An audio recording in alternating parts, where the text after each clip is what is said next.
We are playing our month songs. So first and foremost, correction on the songs from last week. I think you were doing something like this, just the E minor chord shape.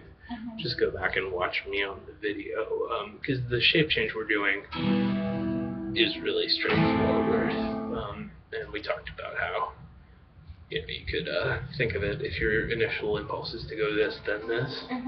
You go this, then this, and find yourself doing it all at once. What you were doing was something like this.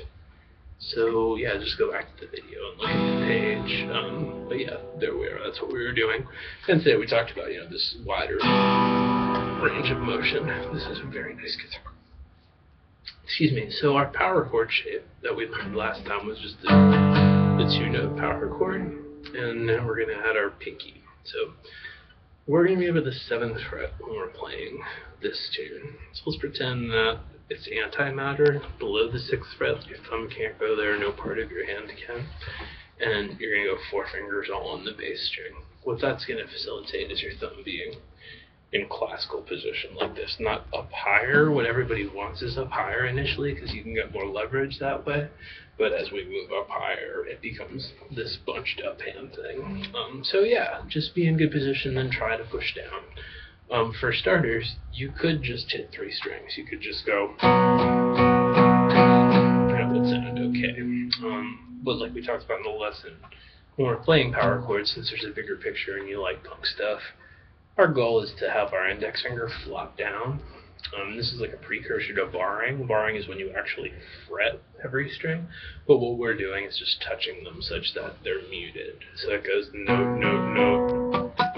So then I'm actually, when I'm doing that, I'm hitting note, note, note, click, click, click, even if it doesn't sound like it.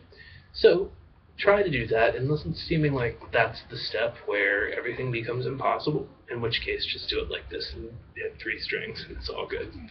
But yeah, so down, up, down, up, down, up, and then the whole situation moves down towards the ground. And this will be the trip, so just, pause, get good at going down, up, down, up, down, up, good, so to speak. Push down. The thing that's going to be difficult is your ring finger is going to drift back in this direction. Your middle finger is the one that's left out. And what we want to do is stack your pinky underneath your ring finger, the same way that we were doing when we were playing this shape here, rather than having them splayed out. Easier understood than executed, but it's all good. So there we are. And when we move to the other chord shape, if we look at what I'm actually doing, it's a very small movement. It might actually be more like a 1/4 inch of change whatsoever. So yeah, just trying to keep it very slow. Maybe that would be the thing to do now, or certainly, is just isolate that and very slowly with the least motion possible.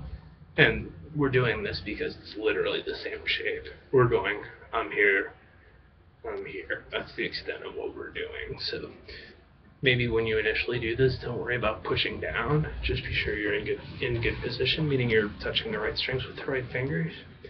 And just, it should, what was happening during the lesson was your thumb was moving up higher, and it was becoming this whole other. So the good news is, rather than never-ending troubleshooting, it's just the whole situation moves a 1/4 inch.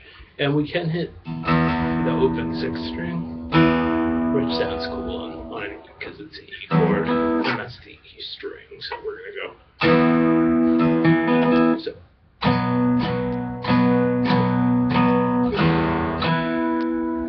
We heard the open strum in there, which in slow-mo might stand out a little bit more. But actually, on the last strum of our first chord, I'm all the way departed on the way to the next one, which I'm sure came up in your first video. So I'm going and switch, and there it is. And what our goal is going to be, I did it well once, rather than going like. But the good news is, if you were to do that and you slowed it down to, there's like a whole pause there to get back in position, a function of the fact that none of those guys can play at all, except for they had finger strength built up. Like, these are really easy songs as far as what's out there.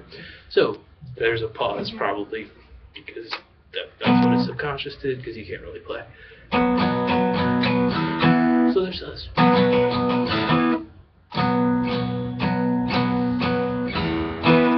it feels like all's lost, go back to this. There I am, my thumb's down lower, not in front of the instrument.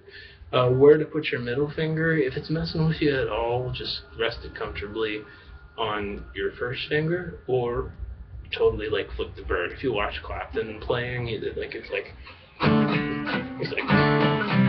fully and everybody. But we got to figure out something to do with it. And as long as it's not something that's creating a lot of tension in your hand, you should be cool. You might be tempted to do this, but yeah, in this case, we're just using first, third, and fourth finger.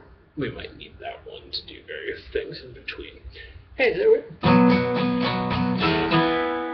So let's decide that you're gonna put away our in favor of just working on exactly this. Okay. So you'll be doing the E minor, A minor song and beat on the Brat.